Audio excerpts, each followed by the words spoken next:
really long nightmare. It was pretty bad. Um, but it was weird because there was nothing visually horrific about it. I remember, I mean, there was some things that are hard to explain that I don't know how we got there, but I'm just gonna go ahead and explain. The setting, or I guess the plot, is my cousin in Mexico who exists in real life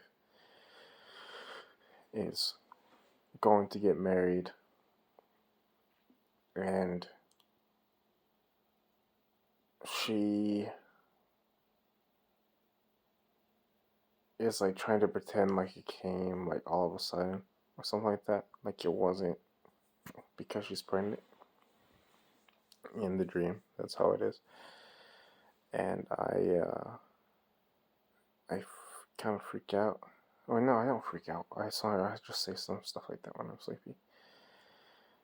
And we all had to like rush to get to Mexico. And every time I'm in a dream and I have to go to a different country, it's always insane. And I feel like I have the same mental journey or the same journey. It's over like rivers high up that have like lily pads and they have like this winding like boat ride. It's really weird, and the boat ride kind of eases into traffic somehow. But this time, I'm like totally dressed different. Like I'm dressed like really traditional Mexican, not like my just regular streetwear. Like plaid shirts and stuff like that, and plaid whatever. And I go and I'm cruising, and then we get to the checkpoint and everything. And then I brought my cousin from the United States here, and Daniel. I could say his name. I brought him with me, but he like slept in the back, so like nobody saw him, which is illegal when you're customs border, but whatever. Well, not illegal if they see him because they didn't see him, and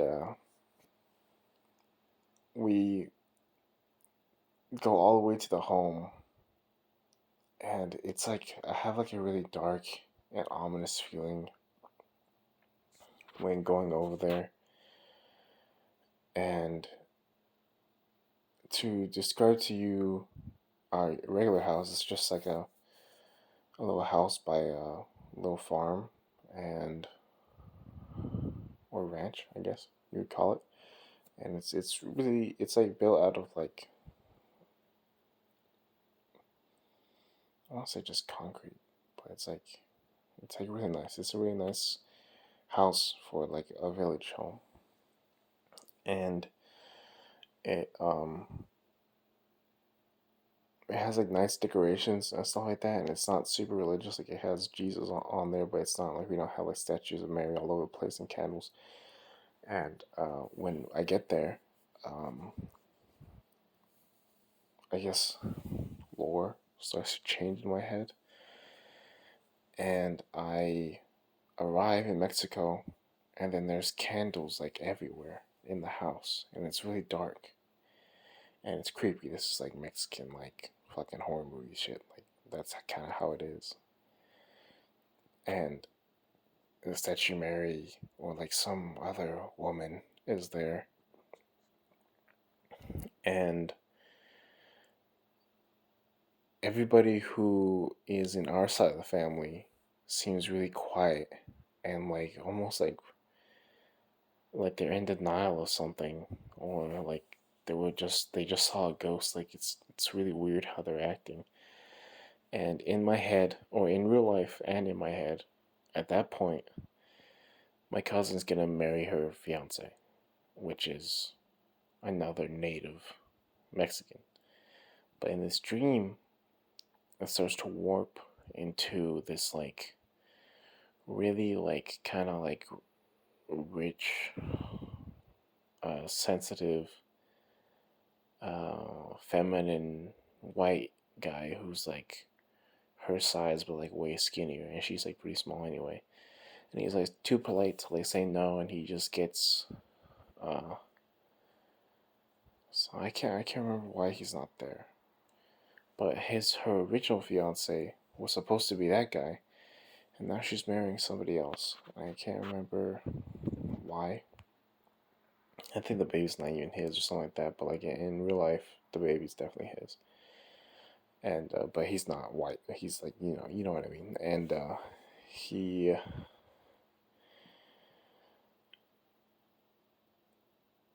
um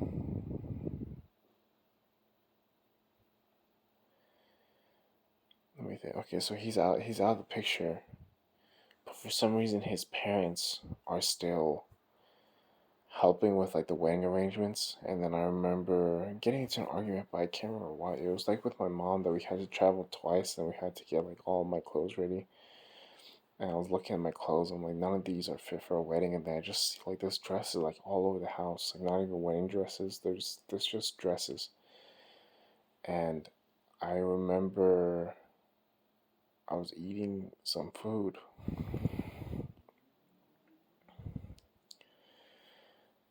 and I started to feel like I was high, like on acid. And my cousin didn't eat. I guess he just like as soon as he got there, my cousin Daniel, he just slept. And I think my other cousin was there. Somebody else was there from my family, and my mom. And like my mom was like too focused on the wedding to like start asking questions about like where's the other half of the family, like why are the parents of like the ex fiance helping, and the ex fiance they speak English, so we could talk to them in English, so it's a little easier. And it's just like um really eerie how they're working because they're both tall and like old, and it's just like really they don't seem like they're really focused on anything because like they're in the state of denial. Like the old lady says something about like just like small talk, and I'm thinking like where's all the food? Like why is there no like home cooked food here? Like it's all like takeout. It's just like really disturbing. It's like really off putting to have like a home you would visit in your childhood that's kind of been the same every time you visit could just get completely turned around. And then I have another cousin over there who is his name in real life is Osiel Bejarano, but he doesn't live over there anymore. But I don't think his last name is Bejarano. But he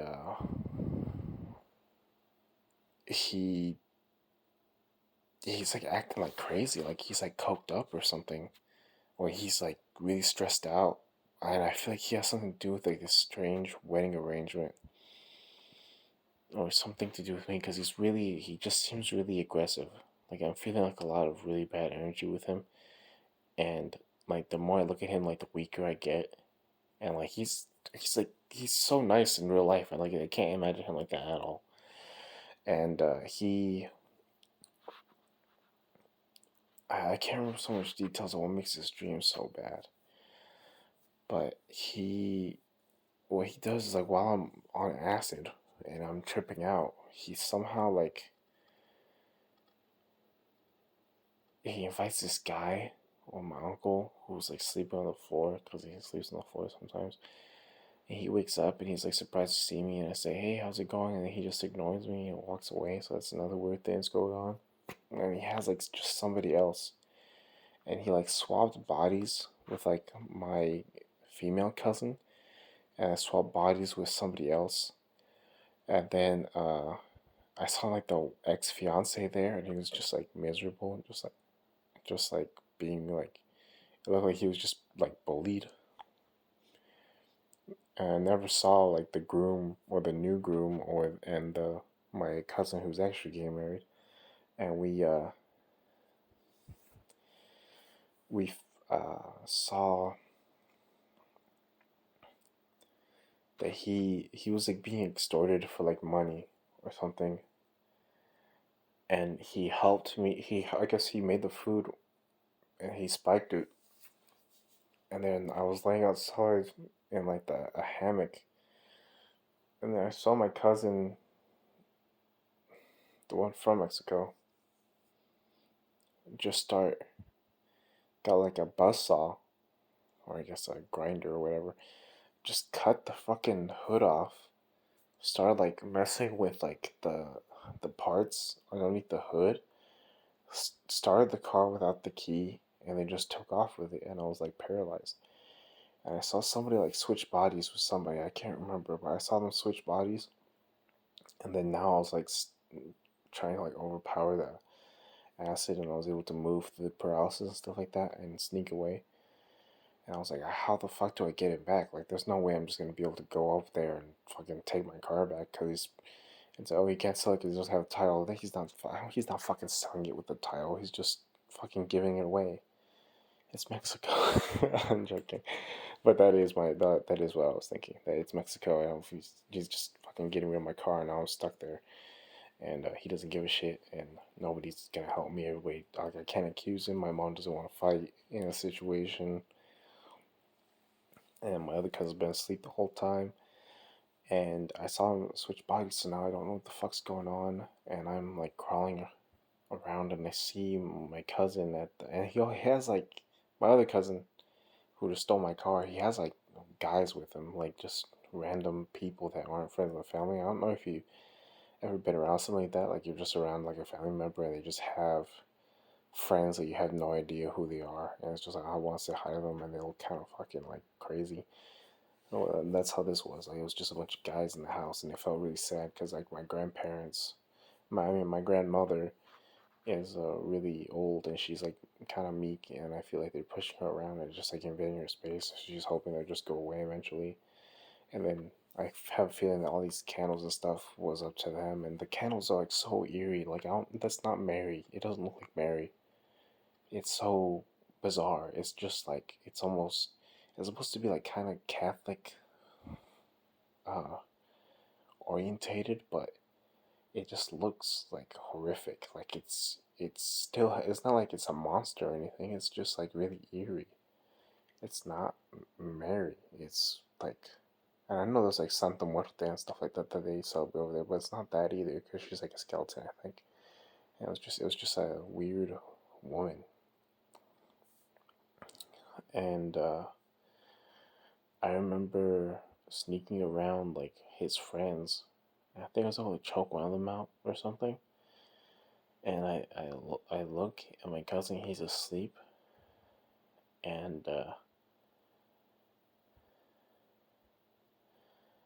I'm still like really high on acid. I think he somehow knows. I think he was awake earlier when we took the acid, or not when we took it, when we were just on acid. And I looked at him, and I started speaking Spanish. I don't know if I said it correctly, but I said